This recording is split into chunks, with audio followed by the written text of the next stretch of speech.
It's my pleasure to welcome and introduce Dr. Michael Garren. He's a clinical professor of surgery, and he's been the medical director of the UW Health Metabolic and Bariatric Surgery program since 1999. He's also the section head of minimally invasive and bariatric surgery. He's a graduate of UW School of Medicine and Public Health here, and he also did his residency training here at UW. He has published and presented extensively on minimally invasive bariatric surgery, including novel techniques and also the impact of surgery on long-term health outcomes such as diabetes. So without further ado, Dr. Michael Garren. Great, thanks. So I tend to be a bit of a walker, so I'm glad I have the appropriate technology. First off, I'd really like to thank you for the invitation to speak. Hopefully by the end of the talk, you'll realize this is something that I've really become very passionate about. And a little bit of historical fact, I really came upon this a bit by accident. When I finished my residency, the absolute one thing I was convinced of is that I would never, ever, ever want to do bariatric surgery. And due to some fortunate or unfortunate mentorship in my early career, it has become the focus of my career. So I'm going to talk to you a little bit about bariatric surgery today, in large measure because of the epidemic that we're facing. Make sure this works. First off, I have no disclosures other than my passion for this, and hopefully you'll get a feel of that.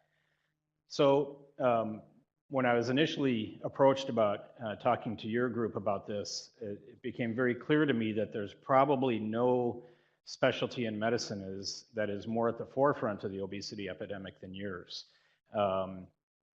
You see it every day, as do we all now, but in terms of impact on medical risk and quality of life, obviously obesity is at the top of all of our lists. And in fact, when I talk to medical students about this, I always give a quiz. I say, what's the number one cause of preventable death in this country? And rightfully so, everybody raises their hand and says smoking. Well, in fact, there's a growing body of data that, in fact, obesity is the number one preventable cause of death in this country, in large measure because smoking-related deaths are actually starting to go down as we realize the dangers of smoking. So this is a topic that is pertinent to anybody in the healthcare field, and it's getting worse. You've all seen these slides, I'm sure. I put them up because I don't think there's a finer graphical depiction of an epidemic than the incidence of obesity in this country. And as we go through all the different surveys over the years, the thing that impresses me most is not just the spread of the epidemic on the states, but the spread of the number of categories that are required to graphically show this at the bottom of the screen. And again, there really is no indication that the epidemic is slowing. It's interesting, about 5 years ago, there was a couple of articles that came out touting the positive effects of Michelle Obama's school lunch programs and so forth. And there was one study that came out that suggested a microscopic slowing of the rate of increase of the obesity epidemic. But then subsequent studies showed that, in fact, is not true, that we're not doing so well on this. And the trend is clearly in the wrong direction. And this cuts across all socioeconomic classes. And while I think we would all agree that there are particular challenges in certain groups of patients in terms of education level and socioeconomic level, the obesity epidemic really touches everyone, and many of us directly. I think this is fascinating, especially for those of us that have kind of lived through the fast food era.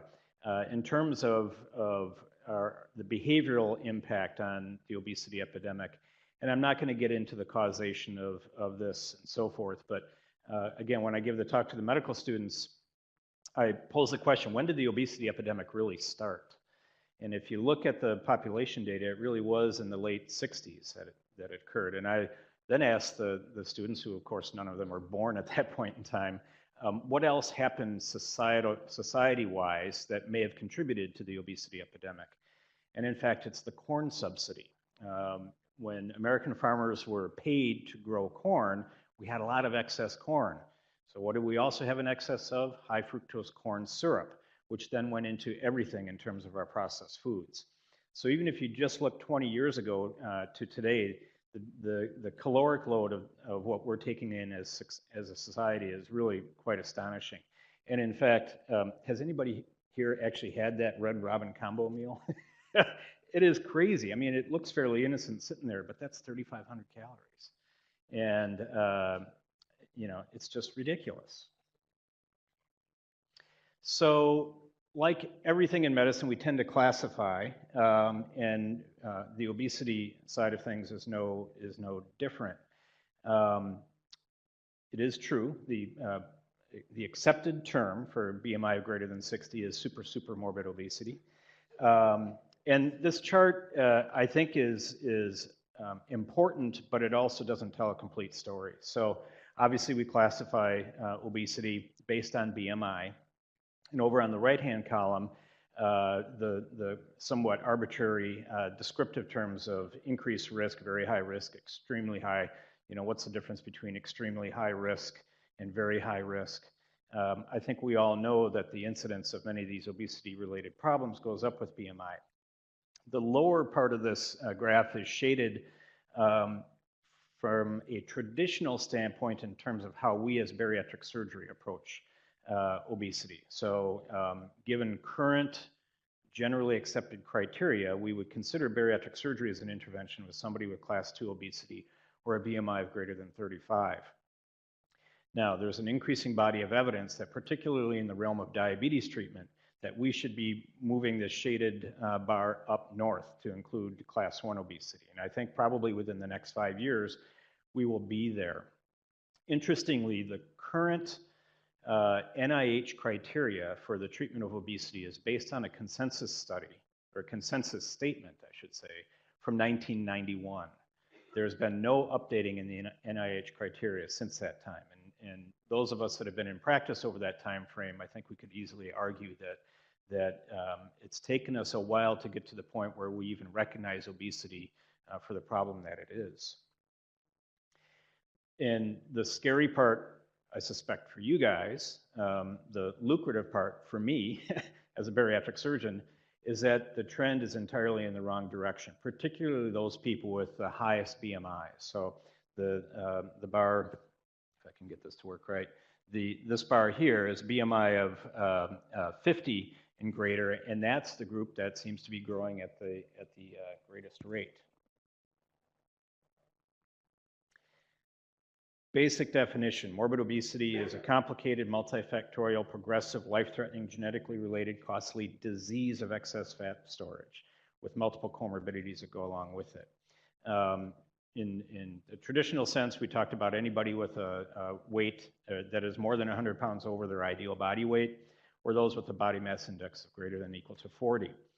The interesting thing about this definition is I have disease highlighted in red for a very simple reason.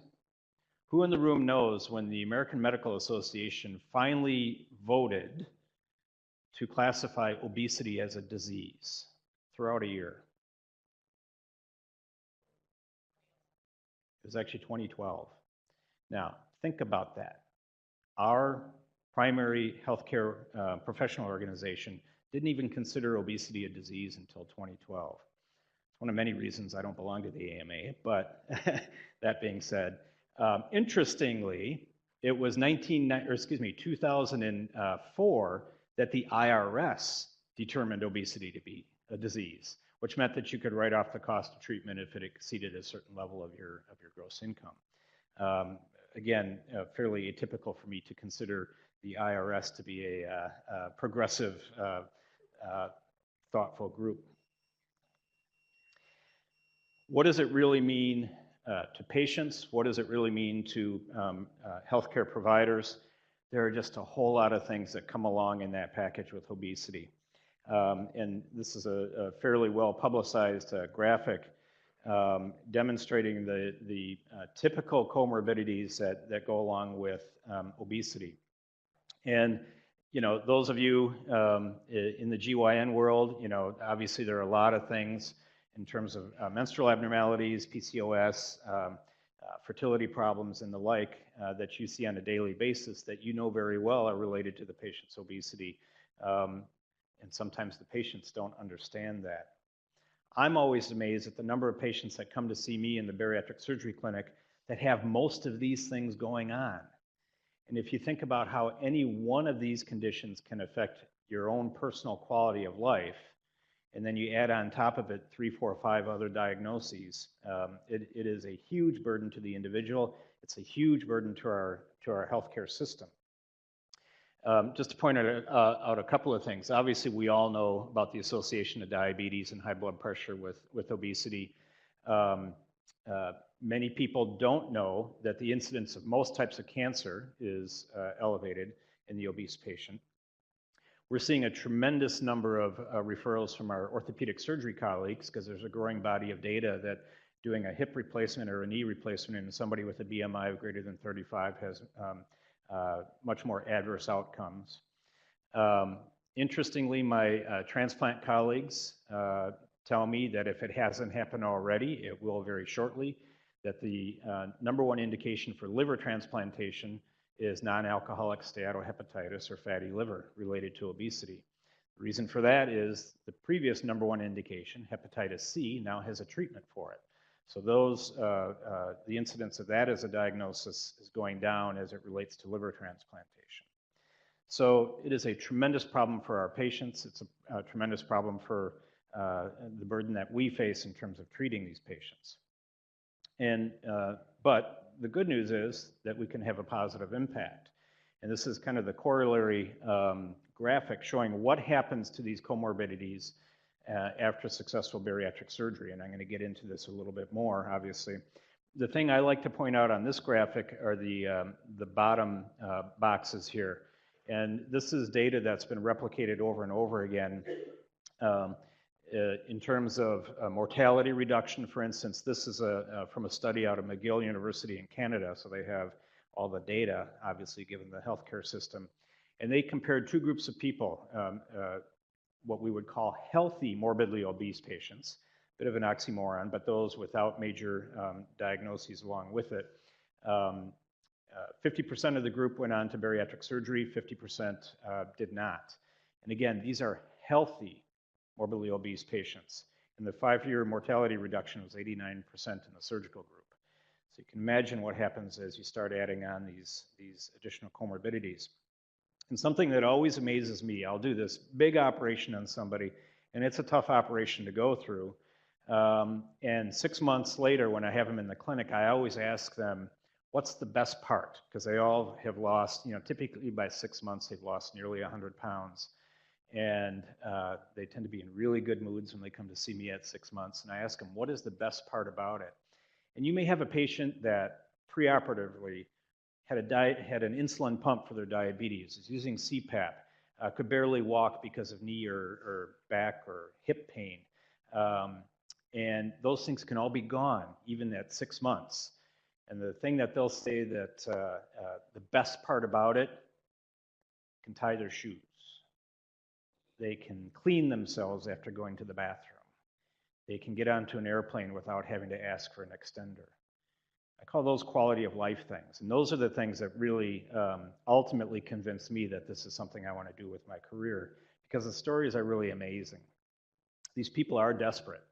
And when somebody comes in and can do something to help them with their condition, they're very, very grateful. So why bariatric surgery? It's a pretty drastic intervention. Those in the room that have been in practice for a period of time know that bariatric surgery used to have a very, very bad name. Outcomes were bad, safety was bad, and it just really was not something that anybody would readily send a patient for. Well, the fact of the matter is, why bariatric surgery? Because it's the only thing that works. And it's a bit flippant. I'm a surgeon. I can say kind of ridiculous things like that and get away with it. But the evidence backs me up. And when I talk to groups of patients in seminars for bariatric surgery, I always ask the same question. I say, who in the room's been on a diet? Everybody raises their hand.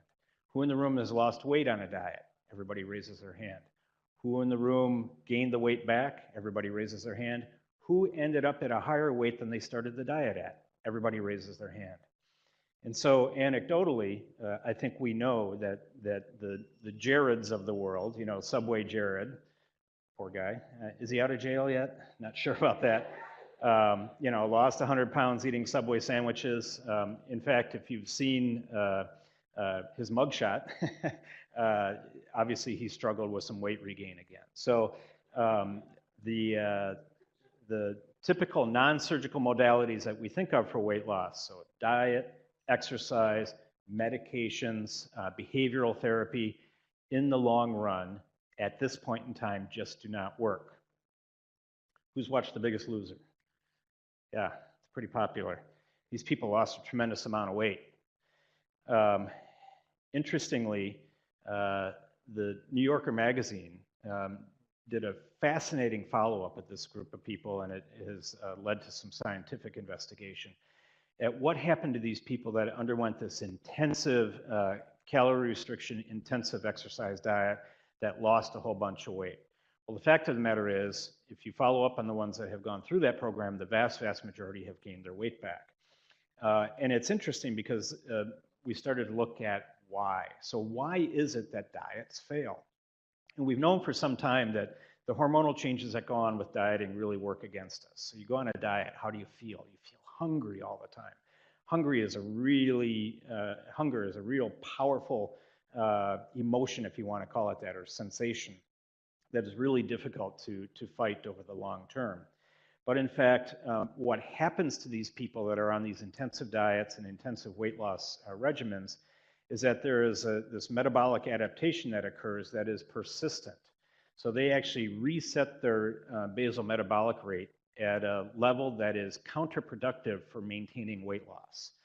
And we call it the biggest loser effect.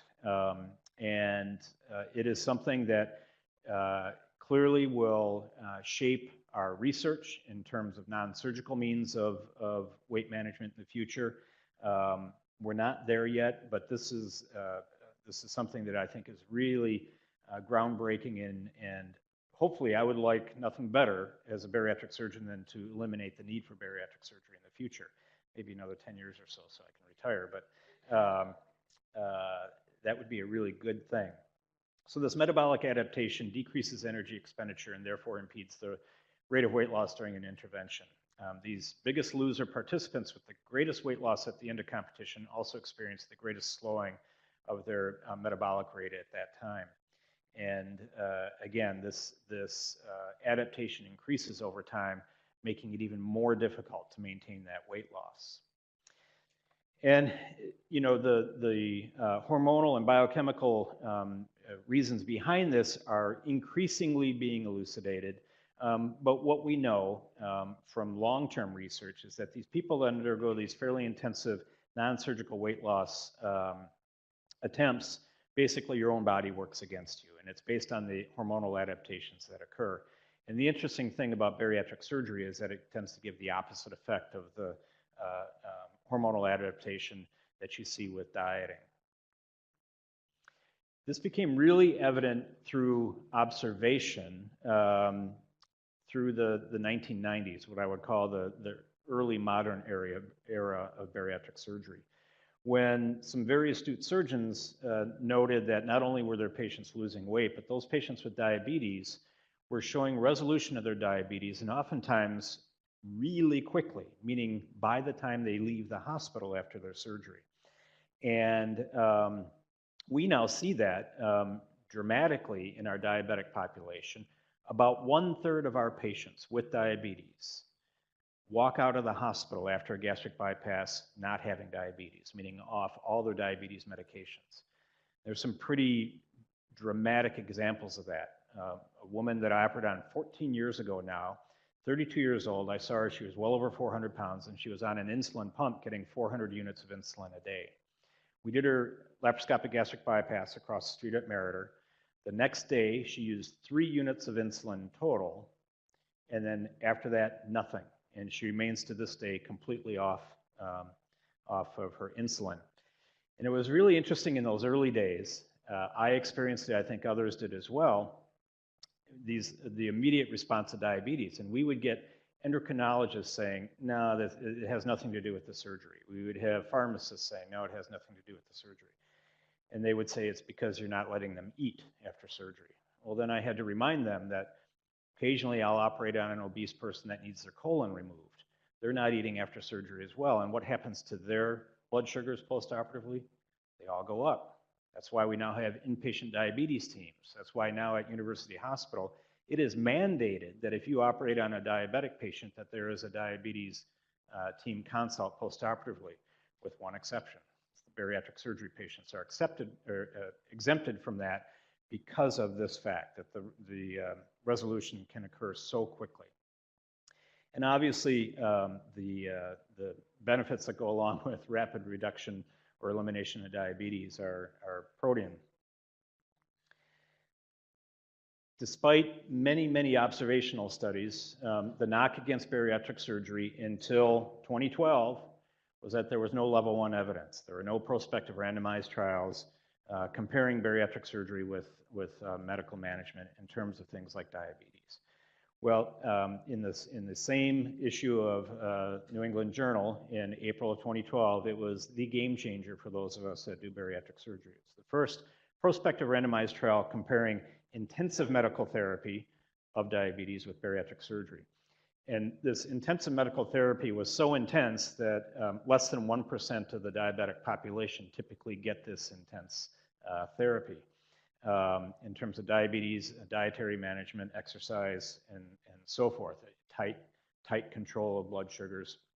And both of these studies showed marked superiority of surgical intervention for the treatment of diabetes compared to traditional therapies. And this really kind of shook the medical world. It certainly shook the endocrine world.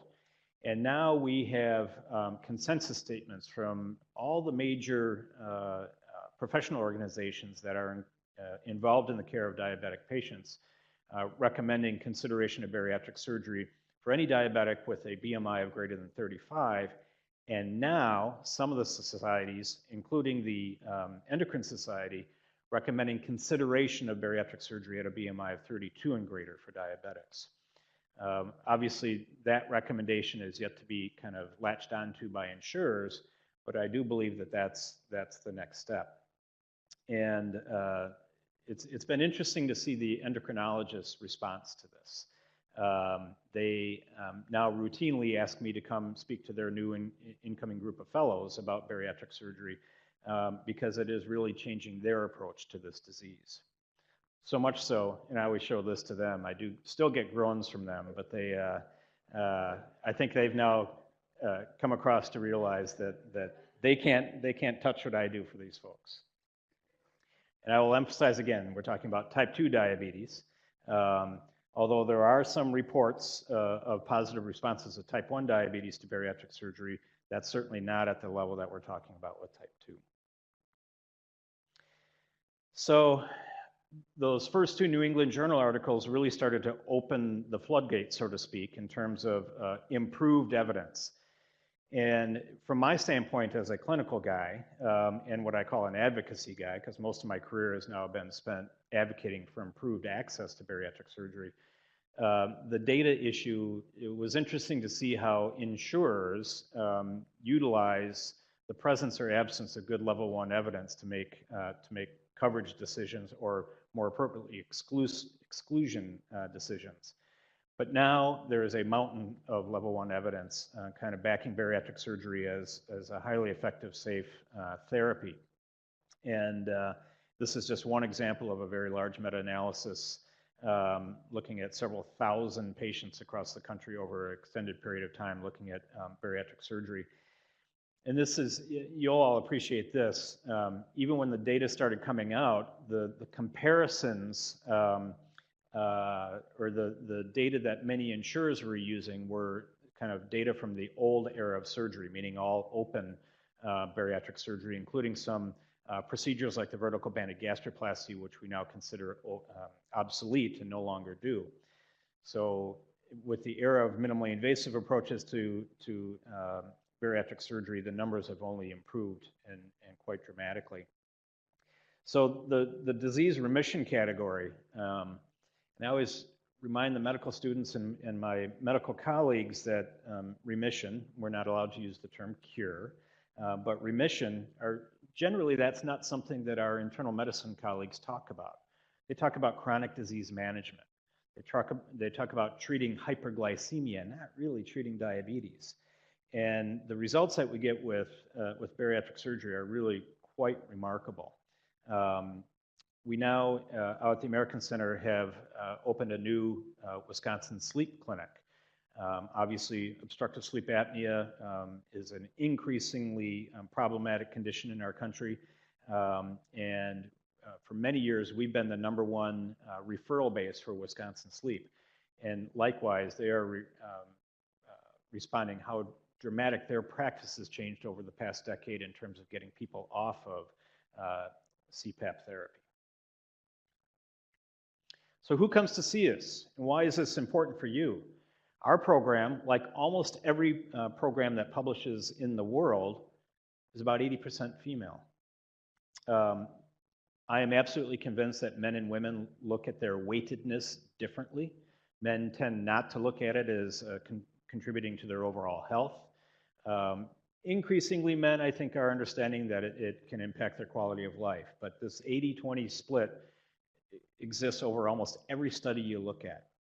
And that's why it was actually, I think, a very important step when I learned of your department's kind of 3 to 5 year plan, making obesity one of the focuses of that, because it is clearly, as you have seen from all the data presented so far, primarily a question and concern for our healthcare system in women. Most, not all, have been overweight since childhood. Many say, well, after my first pregnancy or when I went to college or whatever was the starting point of it. You know, it is obvious that there is a significant genetic component to obesity. The thing that really kind of got me and for the most part changed the way I practice medicine is seeing or hearing these patients' stories when they come in. In the early days of my bariatric surgery career, I was always amazed at the number of people that came to see me whose primary care physician never discussed their obesity with them or the role that it plays in their health. I think we're beyond that point, but it has taken a long time. Contrary to popular belief, the people that come to see me for bariatric surgery are not making a rash decision. They've all tried those diets, and most of them have tried 10 different varieties or different nuanced diets. Exercise, the interesting thing, I think our society perceives exercise as the #1 way to lose weight, and in fact, exercise is not a good weight loss modality. It's clearly important in terms of the overall program, but the key to weight loss is calorie restriction. And the typical patient that comes to see me has been thinking about it. Research might be a bit of a strong word, but have been thinking about it for at least 2 years. And this is important because I think it's, as I said, the people that come to see me have some level of desperation. I think that's important for a bariatric surgery patient because it's not about the surgery. It's about behavioral change. And if somebody is not truly motivated to make some pretty significant changes, then either, #1, they should never have bariatric surgery, or #2, they're not going to do well with it. And in that regard, there are certain people that we would say are not a candidate for bariatric surgery. Those individuals with untreated or inadequately treated mental health issues and or addictions to alcohol or drugs. That seems like an obvious statement, but you'd be surprised even in this day and age, the bariatric surgery programs that do not do intensive screening for addictive behaviors and things like that. There's no better professional on this than Dr. Diem's daughter, who was part of our program for many years as a health psychologist. Individuals using any tobacco products who can or won't quit. We have a very strict no smoking policy in our program. We demand that people stop all forms of tobacco for at least 3 months before we will approve them for surgery. It gets back to that decision about that data about what's the #1 preventable cause of death. So we think people are making a very positive healthcare decision by coming to see us for the consideration of bariatric surgery, yet if on the other hand they're doing this, you can see how those don't really go together. We're so serious about it that we check a preoperative nicotine and cotinine level as they're nearing their surgery, and if it's positive, we cancel their surgery. And there's probably 4 or 5 patients every year that we end up doing that. As you know, the perioperative risk of complications, including wound complications, pulmonary complications, and the like, are elevated in smokers. With bariatric surgery patients, it's particularly germane because of the risk that smoking and nicotine poses for our surgical anastomoses on the inside. Individuals with disordered eating habits. So we do extensive screening for binge eating disorder and other eating disorders. As you might imagine, that could be an absolute contraindication to bariatric surgery.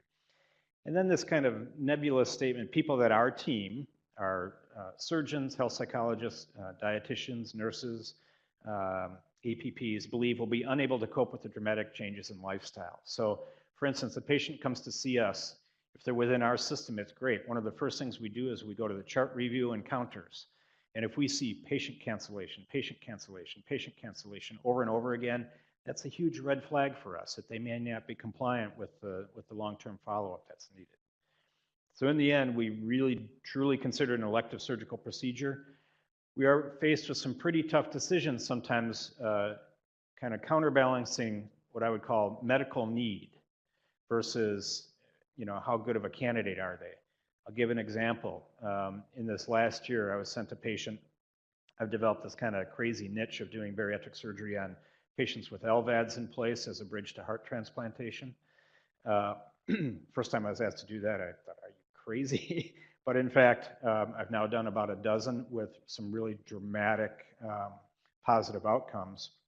Saw a young man, 30, with an LVAD in place. It had been in place for about 16 months, I believe, when I saw him. You cannot be listed for heart transplantation until your BMI is 35 or less. His was about 42.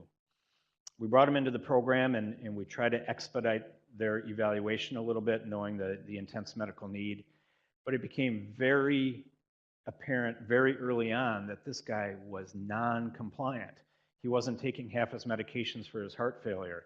He wasn't doing anything that the transplant team was asking him to do. And so our health psychologist and dietitian and I met and talked about his situation. And if it wasn't for the LVAD, there is no way we would ever consider him for bariatric surgery. So we then met with the heart failure team, and they said, oh yeah, we know. We don't think he's a good candidate for heart transplantation. So they took him off the list. He's no longer what we would call destination therapy in terms of his LVAD. That is the end of his therapy. They are not going to offer him a heart transplant. And we did not offer him bariatric surgery. He's going to die from this. So there are some situations where it's clear cut that somebody should or should not have bariatric surgery, but then there's also these opposing forces that can make it a very difficult decision. And that's why the team approach, the modern area of bariatric surgery is so different than it used to be. Even at a major institution like the UW, it is all about the team. And over the years, for instance, when I started the program in 1999, there was a single psychiatrist within the system that would agree to see these patients. They would see them once preoperatively and once postoperatively, which at that point in time was a lot. But now the team, which is entirely dedicated to the care of the bariatric surgeon, in our program we now have 2 full-time health psychologists, 2 full-time nutritionists, multiple nurses. We have a PA and an NP, all the support staff, and then all the kind of consultative services as well, endocrinology, pulmonology, cardiology, really kind of upping the overall care perspective that we can offer these patients. So what do we do? Our program, like the vast majority of programs, really focus on 2 different procedures, the Roux-en-Y gastric bypass and the vertical sleeve gastrectomy. Go briefly into these in just a little bit, but there are also some procedures that we do not do at the UW. We did a lot of adjustable gastric bands. Now one of the most common procedures we're doing is removing adjustable gastric bands and converting them to one of the other 2 procedures. The band came into this country with a lot of fanfare and a lot of good evidence out of Europe and Australia, but it never really met the expectations. The complication rates are high. The weight loss is significantly lower than the other 2 procedures. While there are some programs in the state still doing bands, and you can easily fly down to Mexico for $2,000 and get a band put in, and then try to find a surgeon up here to manage the band, we haven't put a band in about 7 years now. The other kind of new kid on the block is this intragastric balloon. There are 2 balloons that are FDA approved on the market. A little interesting bit of trivia. The original intragastric balloon, which as you might imagine just takes up space in your stomach, so you feel satiated much quicker and therefore take in less. The initial gastric balloon was called the Garren gastric bubble. Same spelling as my name, no relation. So there are a couple of balloons on the market. We actually presented to the UW Tech Assessment Committee last year asking for permission to start doing these at the UW. We were turned down because of insufficient level 1 evidence. We got a little bit ticked off at that, but interestingly, just this past weekend, the FDA came out with 5 deaths from the intragastric balloon, basically involved with the balloon rupturing and causing an obstruction or something like that. Not on our list as of right now. The Roux-en-Y gastric bypass is what I consider to be the gold standard bariatric operation. It's been around for 40 years, so I think it has the longest track record of safety, efficacy, and durability. We do all of these via laparoscopic techniques now in probably now close to 3,000 procedures being done at the UW, only 1 required conversion to open. It's about a 2-hour operation. Patients are in the hospital typically 1 night, unless they live, in Rockford or something like that. They may spend 2 nights in the hospital. The key to the procedure is the small gastric pouch. When we make that pouch, it's not much bigger than a shot glass. So I challenge all my patients when they first come in for their evaluation that night, their dinner, they have to fit into a shot glass. And that gives them a little idea of how their life is going to change. We then do a Roux-en-Y reconstruction. The Roux limb is of variable length depending on the patient's BMI, either 120 centimeters or 150 centimeters, being above or below that threshold of a BMI of 50. Our average BMI is 50 that we see in our program. So there is a combination of caloric restriction and malabsorption. What is the anti-diabetic effect of this operation? It is likely the fact that the foodstuffs are no longer passing through the duodenum.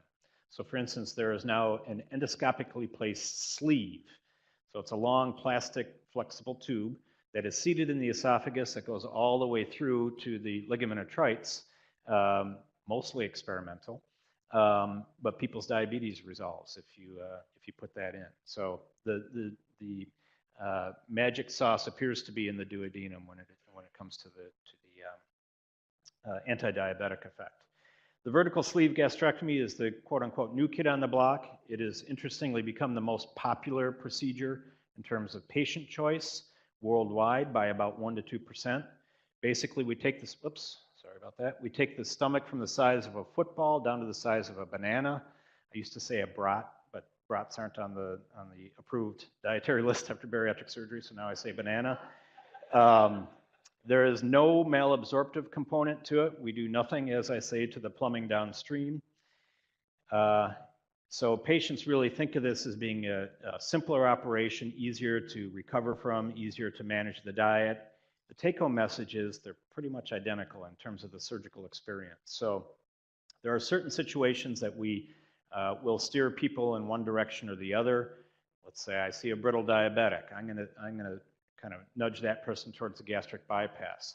If I see somebody that has significant gastroesophageal reflux disease, same thing. A gastric bypass is the best anti-reflux procedure out there. And in fact, reflux can get worse after a sleeve gastrectomy because we've now created a high pressure system where there's still acid production, and particularly in those with hiatal hernias and so forth, their reflux can get worse. Our pre and post transplant patients, we tend to offer the sleeve gastrectomy because of the concern about malabsorption of immunosuppressants and the like. In fact, I've now had 3 requests from Dr. Luis Fernandez on his liver transplant patients to come in to the OR while the liver is out, the anhepatic phase, to do a quick and simple little sleeve gastrectomy before they put the liver back in. To this point, I have not seen the logic in doing that, and the fact that I'm even considering it probably means I need some assessment. The big knock against bariatric surgery for a long, long time was that it was unsafe. And again, the data, we knew that we had a good thing going here, but the data didn't support it. Well, now it does. And this is just one example of mortality rates for surgical procedures. And we can now say that bariatric surgery is safer than having your gallbladder removed, believe it or not. Certainly safer than having a hip replacement. And so the argument that we've had as providers, particularly to insurers, but also into healthcare systems and so forth, that this is something that we really should offer. And it's durable. Again, the big knock against non-surgical treatments is that it's not durable. And increasingly now we're seeing longer term data, 11, 12, 15, and now 18 years out, we're seeing similar data in terms of maintenance of the weight loss. This is just a screenshot from our internal database here in terms of the percent excess weight loss. That's how we kind of measure people's progress afterwards. Take their operative weight, subtract their ideal body weight, that's their excess weight, and what percentage of that have they lost. And this is the typical curve that you see in any kind of study in terms of the distribution. The typical patient with a gastric bypass will lose between 60 and 70% of their excess weight. With a sleeve gastrectomy, it's perhaps 10% less. But in terms of the two procedures, the long-term improvement or resolution of comorbidities is really the same. In large measure, because of the malabsorptive component of the gastric bypass, all of our patients really every day for the rest of their life are expected to take a handful of vitamins and micronutrients. It's particularly germane in women in their reproductive years because of the risk of iron deficiency. So we screen preoperatively and follow that very closely postoperatively. Obviously, if a woman becomes significantly iron deficient with the bypass anatomy, they may not be able to treat that adequately via oral iron intake. So we have a close relationship with the hematology oncology clinic in terms of iron therapy via parenteral route. Interestingly, a lot of people say, well, I'm going to have a sleeve gastrectomy because I don't want to have to take all these vitamins for the rest of my life. Well, interestingly, you wouldn't think so, but we see many of the same potential deficiencies with the gastric resection of the sleeve that we do with the bypass. So much like everything else in terms of the surgical experience, our sleeve patients take the exact same handful of vitamins and micronutrients as our bypass patients. And this is the typical mix that they do. I had a woman tell me, she's a year out, I just saw her in clinic on Monday, and I said, what's the best thing about your new life? And she says, I actually get to chew Flintstones vitamins twice a day, which is what we recommend, Flintstones vitamins with iron. And most of our patients do a sublingual B12. Obviously, they can come in for a monthly shot in the butt, but the sublingual works very well.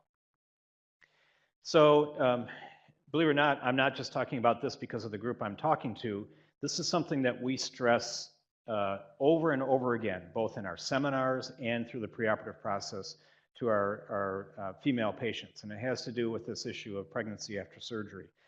A significant portion of our population that comes in are women in their reproductive years. Many of them carry the diagnosis of infertility or PCOS or things like that. A lot of them have gotten to the point where they realize that their obesity alone is enough of a contraceptive that they are not taking contraceptives. As you might imagine, as I'm sure you feel strongly, we don't want them getting pregnant when they're losing over a pound a day. So we stress over and over again that we do not want them to get pregnant within that first 16, 18 months after surgery.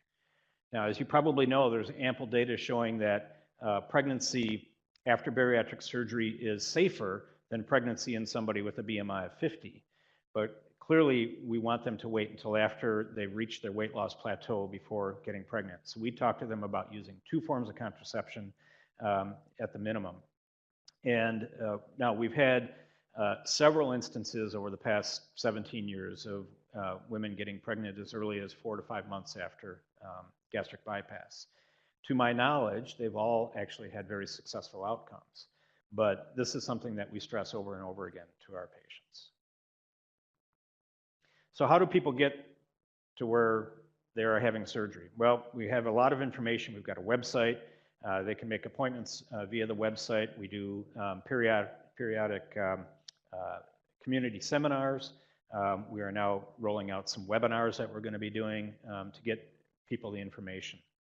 And then once they express an interest, we send them a packet of information, including a 6-page questionnaire. Included in that, obviously, health history, but also motivational history. We do the stop-bang screening for obstructive sleep apnea. There's a series of questions that are screening for binge eating disorder. So all these things come back, and then they are set up with assessments. We try to do same-day assessments with the surgeon, health psychologist, and nutritionist. We actually have this summer opened up a bariatric clinic at Swedish American in Rockford that we go down to once a month.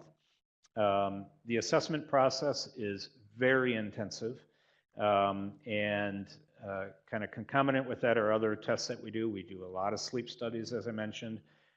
Anybody over the age of 50 that's contemplating bariatric surgery, we get a myocardial perfusion study on because of the risk of silent coronary disease. Many of these people were getting upper endoscopies on.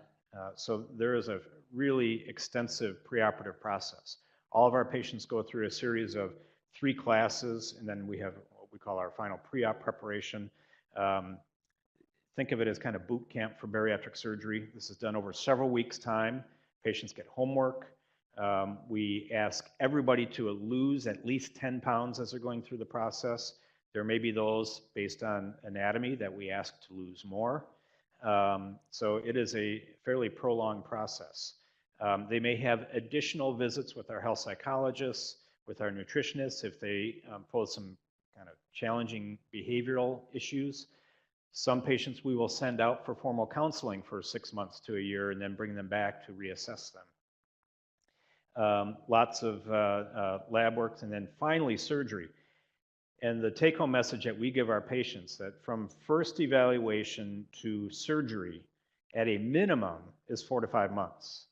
And our program, I think, has gotten a reputation through the region for being very careful in our patient selection and even more careful in our patient preparation. We think that pays significant dividends at the end. This is my new home. The one thing I don't see out here ever is an obstetrician gynecologist. So very different from my previous life of 23 years at Meriter. The American Center, to my knowledge, was one of the first hospitals designed and built in the United States that is 100% bariatric friendly. I still recall the early days of our program here up on 9 Tower. There was a bariatric patient, bariatric meaning morbidly obese, not a bariatric surgery patient, that arrested. And so it's the middle of the night doing CPR and so forth, and then they wanted to move the patient to the ICU. And of course, somebody forgot that they had brought in a bariatric bed, which they had to disassemble to bring into the room, reassemble so that the patient could be on it. Well, then after CPR, we went to move the patient out of the room. The door was not wide enough for the bed. And those things happen over and over again. And so the American Center, if you haven't been out there, I invite you to come out. It's really an amazing facility, but it is 100% bariatric friendly. And which is a little bit ironic because it's also, as you see on the one whole wing, is dedicated to sports performance and wellness. So you see an amazing mix of patients walking through the American Center. There'll be high-level professional athletes and then my patients. And you know, it's quite a sight. Again, the hallmark, the key to success after bariatric surgery is long-term follow-up. So I use the analogy of bariatric surgery is a bit like transplant surgery. Once a transplant patient, always a transplant patient. We feel the same way about bariatric surgery patients. So we see them very intensively with multiple team members all through, particularly that first year and 18 months, but then the promise is that we will follow them as long as they are alive, or as long as I'm alive. And so even after that first year, we see them at least annually. And again, that's the key to long-term success. So we are currently at 4 surgeons, which just amazes me. Back in 1999 and 2000, when I started the program with my former partner John Gould, I never thought it would get to this point. But I know many of you know Jake and Luke, and Ann Lador is the newest addition. She came to us from Johns Hopkins, and have really stepped up the program. Luke in particular also works at the VA, but his primary interest of research is in access to bariatric surgery. So he's become very active in our national organization in terms of trying to improve that. A little bit about locally. We've always had a challenge here, not a challenge that we didn't have enough bariatric patients to operate on, but we had a challenge that many patients in our state lack insurance coverage for bariatric surgery. So if you look at those people that meet standard 1991 NIH criteria for consideration of bariatric surgery, less than 0.5% in this state ever undergo bariatric surgery. So there is an endless supply of patients, but the availability has been a huge challenge for us. So the biggest barrier to surgery that our patients face is insurance. Until just recently, every single major insurer in Madison specifically excluded not only bariatric surgery, but basically any treatment of obesity. And the good news is, over 16, 17 years of lobbying, the situation is starting to improve. Clearly, I say famine here in terms of the providers, but this list is even starting to change at this point. So, believe it or not, Unity, despite the fact that our hospitals are centers of excellence for bariatric surgery, Unity traditionally has not covered it. If you're a state employee, you do not have access to bariatric surgery. If you happen to work for UW-MF, within the last 2 years, Unity started covering for that group, and other scant employers started asking for coverage. Physicians Plus has traditionally excluded bariatric surgery, GHC. Dean Care recently added coverage. The easiest one for us to deal with is Medicare. Medicare by far is the easiest insurer to get. We don't even get approval. It's approved if they meet criteria. There is a glimmer of hope. And probably the turning point was the decision for Unity and Gunderson to get together, because Gunderson traditionally has covered bariatric surgery. Unity has not. So we jumped in when we heard about this merger, so to speak, and stepped up our lobbying efforts. And as of January 1st, for non-state employee Unity patients, they will be covered for bariatric surgery. The other good news is, as you know, Physicians Plus is rolling into this Quartz product. My understanding is that the Physicians Plus exclusion will remain intact until January 1 of 2019. But this is huge, I think, for our patients, because so many of them we had to turn away at the door just because they had no coverage whatsoever. And it didn't matter medical necessity or what have you. So things are getting better, and it will improve your ability to kind of get some of these therapies for your patients. We do have a self-pay package for band and bypass. It's significant out-of-pocket cost. It does include a short-term insurance policy for complications, because obviously if you pay out of pocket and you have a leak or a PE or something like that, that's out of your pocket as well, and this insurance kind of covers that. And the package includes 1 year of postoperative care. Again, the challenge is these folks can't follow up in the long term if they don't have insurance coverage. So Madison, doesn't have a lot of people with huge amounts of disposable income that also happen to be morbidly obese. So in the last 5 years, we've done one self-pay case. So in conclusion, the obesity epidemic has not peaked. Non-surgical weight loss just doesn't work. Bariatric surgery is safe and effective, and clearly the evidence must continue to drive improved coverage. So with that, I will thank you and open up for any questions you might have.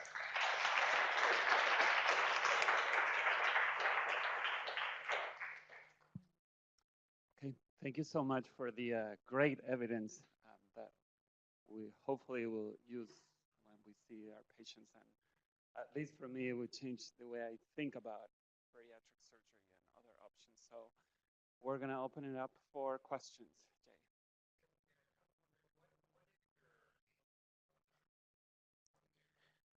So the question is basically, do we have an upper age limit for bariatric surgery? And until 2006, we did. We had an upper age limit of 60.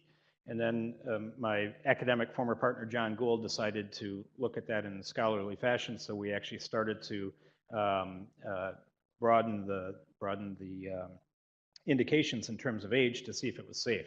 Now there are multiple studies saying that yes, it is indeed safe to do bariatric surgery in patients over 60. So we no longer have an upper age limit in our program. And in fact, I've got somebody right now that's in the evaluation process that I think likely will make it to the operating room that is 78 years old. We've done multiple people over the age of 70 now, and obviously we screen the heck out of them physiologically to make sure that we can get it done. But you might imagine somebody that's morbidly obese that is 70 years old probably has already kind of gone through the selection criteria.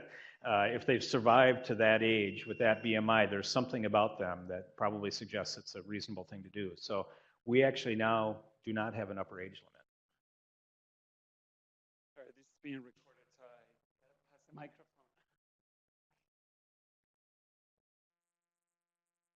Thank you so much. I learned so much by listening to that. You got in this a little bit at the end with insurance, but I was wondering if you could talk about the intersection of obesity and social inequality, right? So we know obesity affects all walks of life, and yet it's more clustered among the socially disadvantaged. And so how does that play out for this issue? Well, it really does in terms of the role that, be it education level or a socioeconomic class, plays. So those of us that do bariatric surgery, we've known anecdotally for a long time, for instance, and now, again, based on some of Dr. Funk's research, that Medicaid patients, for example, their long-term outcomes are not as good with bariatric surgery. Diving into the weeds to see exactly why is a challenge, but we do know that there anecdotally is a difference in terms of how people cope with the behavioral changes and so forth. A brief story, in 2005, interestingly enough, Blue Cross of Tennessee very quietly came out with a minimum IQ requirement as part of their criteria for consideration of bariatric surgery. As you might imagine, when that hit the presses, 6 months later it was gone, that requirement. But the dirty little secret is that we do know that there are people with significant challenges economically, socially, and so forth. That's a big part of our screening process. And there are groups of people that we know are going to need a lot more intensive follow-up afterwards because of that. And that falls into that realm. It's not an exclusion, but there are considerations with these folks. Thank you, Dr. Garren, for the question. 80% of uterine cancer is type 1, and which is caused by obesity. With the escalating number of obese patients, we're seeing in the last few years more and more patients with so much morbid obesity that we cannot even operate on. It would be great to have, and we tell the patients that otherwise that they are healthy, it would be great to have a weight loss program where we kind of like buy our times by doing non-surgical measures, by hormonal and stuff. So with the wait of 4 to 5 months and the weight loss after that, how realistic we can get into an expedited kind of way to really rescue those patients, because other than surgery, those patients can progress in cancer and they can kill them. Thanks for the question. And a couple of things in that regard. Much like our transplant patients, particularly the heart transplant group, we know that there are situations that we need to expedite the care. We are also seeing increasing numbers of patients, as I mentioned, from our orthopedic surgery colleagues. In my general surgery world, incisional hernia is a big deal in terms of the obesity implications. So we absolutely are of the understanding that there are patients that we need to expedite the process. We have to be careful not to expedite it to the point where we're making a bad decision. That being said, there are some alternatives that may open up possibilities for those types of patients. For instance, we do have a VLCD, or a very low calorie diet program, in our clinic. We used to have it open to anybody that was interested in it, but we got overwhelmed. So we were seeing a lot of people that didn't have insurance coverage for bariatric surgery that were doing VLCD. So VLCD is 700-800 calories a day. It's shakes and bars and so forth. We offer that for individuals that have a surgically related weight loss goal. So they need to lose 50 pounds so they can have their knee replaced, or a hernia repair, or a hysterectomy for cancer. In those situations, we could get somebody to lose 50 to 60 pounds over 3 to 4 months. The challenge is the durability of that, obviously, and you know, when people transition back to normal diet, they tend to go back up to their baseline weight. But those are options that you all would have too for your surgical patients. The number of times Klaus and I scrubbed together on some of these morbidly obese women that needed a hysterectomy or something like that. I always say it's a lot easier for what I do because I got the rib cage holding everything up there, but when you put somebody upside down, it's a whole different matter. So VLCD is an option. With improved insurance, I think surgery is an option. Great. Thank you so much. Great. I can stick around if you have other questions too.